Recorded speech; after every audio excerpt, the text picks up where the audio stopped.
Alors, Musk recherche des cobayes humains pour ses capteurs cérébraux.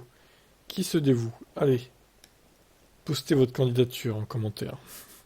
Bon, après, si, pour les personnes qui ont perdu la vue, par exemple, ou ce genre de truc, si ça leur permet de revoir un tout petit peu, plutôt qu'ils soient totalement dans le noir, ça vaut peut-être le coup. Donc, ils ont testé ça sur des singes. Bon, beaucoup de singes sont morts, malheureusement. C'est un peu scandaleux, mais bon. Donc, l'objectif maintenant, c'est faire passer l'être humain à une nouvelle étape cérébrale de son évolution. Un objectif qui semble à l'heure actuelle totalement démesuré et très loin des compétences démontrées par les entreprises. Et cette entreprise particulièrement. Cette dernière est à vrai dire plutôt pointée du doigt pour le nombre d'animaux morts durant les tests.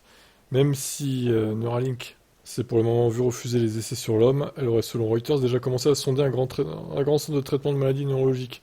Il s'agirait du Barrow Neurological Institute, situé à Phoenix, en Arizona. L'institut, qui est aussi un centre de recherche, est très à la pointe dans les nouvelles procédures permettant de garder le patient endormi lors d'une chirurgie cérébrale.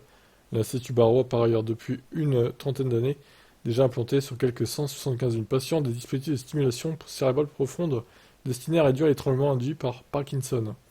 A noter que la technologie de Neuralink est légèrement différente, puisqu'il s'agit dans son cas d'un plan jouant le rôle d'une interface entre l'homme et la machine. La société de Musk a toujours, selon Reuters, engagé des discussions avec d'autres spécialistes du secteur dont les noms n'ont pas été communiqués. Bon, affaire à suivre, hein.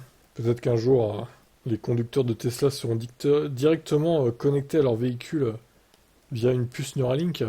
C'est ce qu'il veut, hein, je pense, à terme, clairement. Allez, ciao.